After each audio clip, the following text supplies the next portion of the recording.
אליהו זכור לטוב כל השונה הלכות בכל יום תחלושו בין העולם הבא שנאמר הליכות עולם לא אל תקרא הליכות אלא הלכות. Alors nous sommes dans הלכות לשון הרע, כלל ג', הלכות ג' et ד'. Nous allons voir aujourd'hui qu'est-ce qui se passe lorsqu'on dit לשון הרע pour rigoler ou pour lâcher la pression, détendre l'ambiance, ainsi que qu'est-ce qui se passe lorsqu'on dit lashon hara sans mentionner le nom de la personne, ou lorsque le contenu de mes paroles n'ont pas de mal en elles, mais elles risquent de faire des dégâts à la personne. Alors commençons.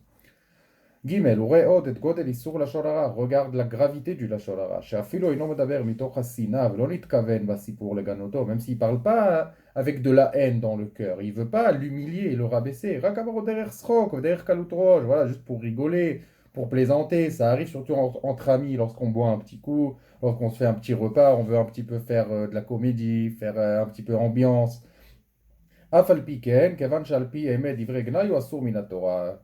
Malgré tout, même si ton intention est bonne, entre guillemets, le fait que tu humilies, tu rabaisses une personne, et ça contient du contenu qui est mauvais sur cette personne, c'est du lashon hara. Comme dire, c'est quoi ses habits? Tu te crois dans les années 80, tu te crois dans les années 60, et tout le monde rigole. Voilà, tu te rappelles l'autre fois comment tu as bu, tu t'es saoulé à mort, c'était trop marrant, hein? Et voilà, tout le monde rigole. Alors après, même la personne rigole, et je peux vous garantir que dans presque tous les cas, ok, je ne vais pas dire tous les cas, parce qu'après, il y aura toujours la personne que non, presque tous les cas, la personne concernée est humiliée, elle se sent embarrassée, mais à cause de la pression sociale, alors elle fait genre non, genre tout va bien, elle sourit envers vous. Alors cette pratique est à éviter selon la halachot lashon hara. Dalet. Issour c'est pour la lashon hara ou afilo imeno mevayerbet asipur et aishu medaber alav. Même si, alors le lashon hara est interdit, même si je ne mentionne pas le nom de la personne de laquelle je parle.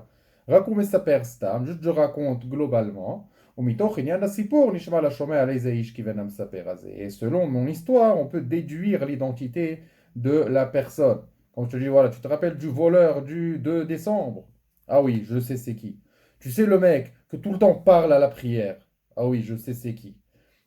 Tu sais, le gars que tout le temps je me querelle avec lui. Voilà, j'ai pas dit son nom, mais on comprend de l'histoire, son identité. Bichla lashon hara, ou c'est du lashon hara, veyoter misé, plus que ça. Shafilo im bedivre sipuro lo yashum inyan gnai klal, même s'il n'y avait aucune humiliation du tout. Rak shalidet varav nisbav ra'a ognut lachavero. Et après ces choses, voilà, dans le contenu des choses, ça a fait des dégâts à la personne. Même si je n'ai rien dit de mal, et celui qui a raconté a voulu trafiquer, c'est-à-dire il voulait faire ce mal, mais comme un serpent, pas directement, pour ne pas pouvoir être accusé d'un côté, mais il voulait faire mal. Alors il y a une histoire que j'ai lue dans un autre livre sur le Lashon Hara. Voilà, je vais voilà, la raccourcir. C'est, on va dire qu'il y a des travaux forcés dans la ville, ok? Et que tout le monde doit participer au travail de la construction du pont. Et on va dire Monsieur Cohen n'est pas venu parce qu'il avait envie de travailler Hachem à la place. Il voulait faire du Limut Torah, il voulait faire des Teilim, ou peut-être qu'il y avait une contrainte. Et il a séché le travail forcé. Alors il y a l'inspecteur du gouverneur qui n'a pas remarqué son absence parce que il y a tellement de gens de toute façon, il n'a pas que ça à faire. Il y a eu deux personnes qui avaient mal au cœur que M. Cohen est dispensé alors qu'eux, ils doivent travailler d'un dur labeur et transpirer à sa place. Ils sont partis à côté du gouverneur, sans balancer, bien sûr. Il lui a dit, ah, ça va, Yosef. Comment c'était Birkat Kohanim le matin? T'as vu le Kohen? Quelle voix! Magnifique! Alors le gouverneur, il a entendu Kohanim, Cohen. Oh mon Dieu, monsieur Cohen n'est pas là. Il est parti tout de suite le chercher. Voilà, un classique, comment on fait comme un serpent. Alors apprenez de ça pour ne pas faire. Oui, bien sûr. Chazakim ou Bruchim. Nous allons continuer demain avec la suite.